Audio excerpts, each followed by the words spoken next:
बिस्मिल्लाहिर्रहमानिर्रहीम। अस्सलाम वालेकुम स्टूडेंट्स, आज मैं आपको एक बहुत इंपॉर्टेंट प्रूफ करवाने जा रही हूँ, ठीक है, जो आम तौर पे हमसे हल नहीं हो रहा होता। ये हम एरर फंक्शन का बेसिकली हमारे पास ये एरर फंक्शन है जिसका मैं प्रूफ करवाने जा रही हूँ, ठीक है। तो आप वीडियो को एंड तक देखिएगा ताकि आपको अच्छे से समझ आए, और अगर आपने अभी तक हमारे चैनल को सब्सक्राइब नहीं किया तो प्लीज़ इसे सब्सक्राइब कर लें। तो बात करते हैं अपने टॉपिक की, ठीक है। आज का हमारा टॉपिक है कि प्रूफ दैट दिस इंटीग्रल, ठीक है, जो कि हमारे पास इधर गिवन है, ये हमारे पास डेफिनेट एक इंटीग्रल है, ठीक है, which is equal to square root of pi, ठीक है। इसका आज हमने प्रूफ करना है कि ये स्क्वायर रूट ऑफ पाई के इक्वल कैसे आता है, और ये हमारे पास बेसिकली एक एरर फंक्शन भी है, ठीक है। डेफिनेट इंटीग्रल तो है, लेकिन ये साथ साथ हमारे पास एक एरर फंक्शन भी है। ये एरर फंक्शन कैसे है, क्योंकि हमारे पास आगे ना -2x मौजूद है ना x मौजूद है कि हम इसको सोल्व कर सकें अपने इंटीग्रल को, ठीक है। जैसा कि अगर हमारे पास कुछ इस फॉर्म में होता हमारे पास इंटीग्रल ये, तब ये सोल्वेबल था, ठीक है, क्योंकि exponential raise to power -x², इसका आगे डेरिवेटिव मौजूद है इसकी पावर का -2x, तो इसको हम इजीली सोल्व कर सकते थे।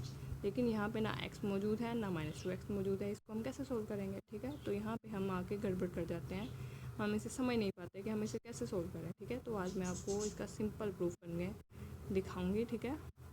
तो वीडियो को प्लीज़ एंड तक देखें। प्रूफ इसका ये है कि आपने फर्स्ट पे लेट करना है अपना इंटीग्रल, जो कि हमारे पास क्या था, exponential raise to power -x² dx, और इसकी इंटीग्रल की लिमिट्स क्या है, -∞ टू ∞, ठीक है। आपने अगले स्टेप में क्या करना है, जस्ट स्केयरिंग कर लेनी है बोथ साइड पे। तो मैंने आई स्केयर कर लिया, और इधर हमारे ऊपर वाले इंटीग्रल का स्केयर कर लिया, ठीक है। तो हमारे पास आ गया I square equal to exponential raise to power -x², ठीक है। अब इसकी 2 टाइम्स थी, ठीक है, 2 टाइम्स थी ना, ये हमारे पास पावर जो थी इसकी 2 टाइम्स थी, तो हम एक दफ़ा x² में लिख लेंगे, एक दफ़ा y² में लिख लेंगे। और अब आप इधर कंफ्यूज हो गए कि हमने यहाँ पे तो x² था ऊपर, ठीक है, हमने y² कैसे लिख लिया। ये हम डमी वेरिएबल यूज़ करते हैं। अगर आपने टेंसर का कोर्स पढ़ा हुआ है तो आपको अच्छे से पता होगा कि हम डमी वेरिएबल यूज़ क्यों करते हैं, ठीक है। तो जस्ट हमने इस टर्म में, इस इक्वेशन में x की जगह क्या रिप्लेस करवा दिया, y रिप्लेस करवा दिया, ठीक है, ताकि हमारी इक्वेशन जो है वो सोल्व हो सके। अदरवाइज़ ये सोल्वेबल नहीं हो रही थी हमारे पास, ठीक है। तो हमने इधर डमी वेरिएबल अपना यूज़ कर लिया y², ठीक है, x² की जगह, ठीक है, by using dummy variable y, ठीक है। एक दफ़ा हमारे पास x² आ जाएगा और एक दफ़ा y² आ जाएगा, ठीक है। तो इसके साथ dy आ गया।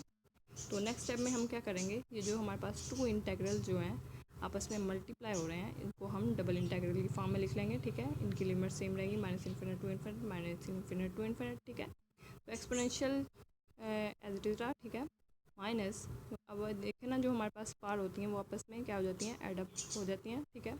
तो ये क्या हो गई, हमारी पावर आपस में एडअप हो गई, ठीक है, -x² प्लस y² इंटू ये हमारे पास क्या आ गया, dx dy। ये हमारे पास बेसिकली कार्टेशियन कोऑर्डिनेट्स का एरिया होता है। dx dy जो है वो हमारे पास कार्टेशियन कोऑर्डिनेट्स का क्या होता है, एरिया होता है, ठीक है।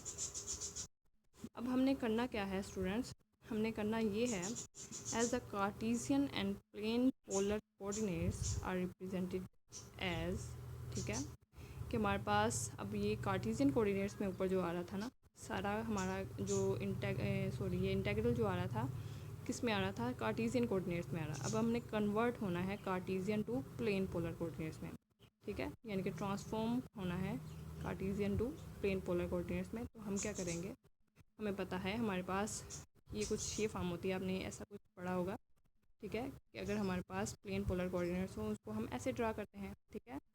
तो हमारे पास यहाँ पे सपोज आप पॉइंट है, ठीक है, उसका जो उसका ओरिजिन से उसका डिस्टेंस जो है वो कितना है, r है, ठीक है। और ये जो हमारे पास एंगल है वो कितना है, थीटा, ठीक है। जब आप r के कंपोनेंट ड्रा करोगे तो हमारे पास x की वैल्यू क्या आ जाएगी, r को थीटा आ जाएगी, ठीक है, और y की वैल्यू क्या आ जाएगी, हमारे पास साइन थीटा आ जाएगी, ठीक है। तो हमने सिंपली यहाँ पे x की वैल्यू r को थीटा लिखी, y की वैल्यू r साइन थीटा लिखी, ठीक है। और जब आप x² प्लस y² करोगे, ठीक है, हमें एक्चुअली ये फॉर्म चाहिए, हमने क्या किया, x² प्लस y² किया, r² हो जाएगा ये cos theta plus r² sine theta हो जाएगा, ठीक है। r² बोथ में क्या आ रहा है, कॉमन आ रहा है, उसको हमने कॉमन ले लिया। तो हमारे पास ब्रैकेट में क्या बचा, कोस² थीटा प्लस साइन² थीटा। और आपको पता ही है हमारे पास क्या होती है, आइडेंटिटी होती है, तो हमने इसकी जगह क्या लिख दिया, 1 लिख दिया, ठीक है। तो हमारे पास x² प्लस y² किसके इक्वल आ गया, r² के इक्वल आ गया, ठीक है। ये हमने सबसे ऊपर इसकी सब्स्टिट्यूशन करेंगे, ठीक है। इसको हम ट्रांसफॉर्म जो कर रहे हैं Cartesian to plane polar coordinates, आपने इसकी वैल्यू याद रखनी है, ठीक है। Element of area in polar coordinates, ठीक है, कि हम कार्टेशियन कोऑर्डिनेट्स में तो dx dy लिखते हैं, लेकिन हमारे पास जो एरिया होता है इन पोलर कोऑर्डिनेट्स वो क्या होता है, हमारे पास r dr d थीटा होगा, ठीक है, r dr d थीटा होता है, ठीक है। तो अब इसको हमने पुट करना है अपने ऊपर वाली इक्वेशन में, ठीक है। ये हमारी थर्ड इक्वेशन और जो फोर्थ इक्वेशन आई है इसको हम पुट करेंगे अपनी सेकंड इक्वेशन में, तो ये कन्वर्ट हो जाएगी हमारी प्लेन पोलर कोऑर्डिनेट्स में, ठीक है। तो अब आपको पता है जब हम किसी भी चीज़ को ट्रांसफॉर्म करते हैं, ठीक है, एक चीज़ से दूसरी चीज़ में, तो उसकी लिमिट्स का भी चेंज करना पड़ता है, जो इंटीग्रल की लिमिट्स हैं वो भी चेंज होंगी हमारे पास, ठीक है। तो यहाँ पे जो हमारे पास डी आर होगा, ठीक है, which is the radial length element, ठीक है, उसकी लिमिट्स होंगी हमारे पास 0 टू इन्फिनिट। अब आप ये सोच रहे होगे हमारे पास ये 0 टू इन्फिनिट कैसे आया। ये 0 टू इन्फिनिट इसलिए आया कि हमें एक्चुअली पता नहीं है कि हमारे पास जो पॉइंट है वो कहाँ पे है प्लेन में, ठीक है।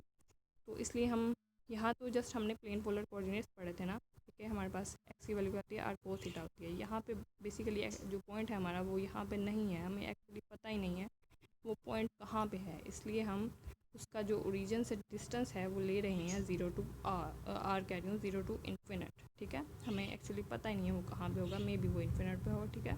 तो इन्फिनिट कोई भी अननोन डिजिट्स हो सकता है हमारे पास जिसका हमें पता ही नहीं है, ठीक है।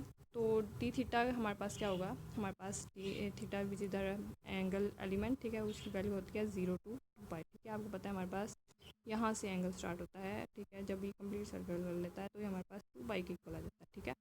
तो इसकी हमने ले ली लिमिट्स 0 टू 2 पाई, ठीक है। तो आगे जस्ट हमने इसकी सब्स्टिट्यूशन करनी है, जहाँ पे minus X square plus Y square की जगह क्या पुट कर देंगे, हम पुट कर देंगे अपना क्या कहते हैं आर स्क्वायर, ठीक है, डी एक्स डी वाई की जगह हम पुट कर देंगे आर डी थीटा, ठीक है। अब प्लेन पोलर कोऑर्डिनेट्स में हम मूव ऑन हो जाएंगे। भाई आप देखिएगा इधर हमने क्या किया, अपनी थर्ड और फोर्थ इक्वेशन को पुट कर दिया सेकंड इक्वेशन में, ठीक है। हमारे पास ये फॉर्म आई आई स्क्वायर, ठीक है, ये हमारा इंटीग्रल था जिसका हमने स्क्वायर किया था विच इज़ इक्वल टू, अब 0 टू इन्फिनिट हमारे रेडियल एलिमेंट की लेंथ की लिमिट्स हैं और 0 टू 2 पाई हमारे एंगल एलिमेंट की लेंथ है, ठीक है। तो अगर हम इसको लिख लें अगेन सेपरेट डी थीटा की जगह डी थीटा के इंटीग्रल को अलहदा कर लें और डी आर के इंटीग्रल को अलहदा कर लें, तो हमारे पास ये फॉर्म बन जाएगी, ठीक है। हमारे पास कुछ ये फॉर्म बन जाएगी। तो हमने डी थीटा 0 टू 2 पाई लगाया, 0 टू 2 पाई हमारी लिमिट आ गई डी थीटा के लिए और डी आर के लिए लिमिट थी 0 टू इन्फिनिट। तो जब हम डी थीटा का इंटीग्रल लेंगे तो हमारे पास एक्चुअली थीटा ही आ जाएगा, ठीक है। तो 0 टू 2 पाई इसकी लिमिट्स गई और नेक्स्ट हमने इंटीग्रल को कैसे सॉल्व किया, हमने -1/2 लिखा और -2 को ही अंदर मल्टीप्लाई करवा दिया, यानी कि -2 को मल्टीप्लाई और डिवाइड करवाया है अपने इस टर्म में, ठीक है। इस टर्म में हमने -2 और 2 को क्या किया, मल्टीप्लाई और डिवाइड किया है, ठीक है। तो ये हमारे पास इंटीग्रल तो सोल्व हो जाएगा, ठीक है, क्योंकि इसका इंटीग्रल किसके इक्वल आ जाएगा, अगेन हमारे पास minus exponential raise to power minus r square के ही इक्वल आ जाएगा, ठीक है। और इसकी लिमिट क्या जाएंगी 0 टू इन्फिनिट जाएंगी, ठीक है। तो -1/2 एज इट इज़ इसके साथ रहा और यहाँ पे जब हम limits upper limit minus lower limit करेंगे तो वो क्या आएगी 2 पाई -0, ठीक है। और 2 पाई एज इट इज़ रहा, 0 हमारे पास एक्सक्लूड हो गई इस इक्वेशन में से, ठीक है। -1/2 ये हमारे पास -1/2 आ गया और ये आपने लिमिट्स इसकी पुट की, अपर लिमिट पुट करेंगे तो exponential raise to power minus infinite आ जाएगा, ठीक है, minus exponential raise to power lower limit, ठीक है। तो exponential raise to power minus infinite कितना होता है, हमारे पास 0 होता है, ठीक है। माइनस किया एक्सपोनेंशियल रेज़ टू पावर 0 कितना होता है, वो 1 होता है, ठीक है, वो लिखा हमने, ठीक है। तो आगे हम क्या करेंगे, आगे हमने -1/2 को अंदर -1 से जब मल्टीप्लाई करवाया तो ये क्या हो गया 1/2 होगा, ठीक है।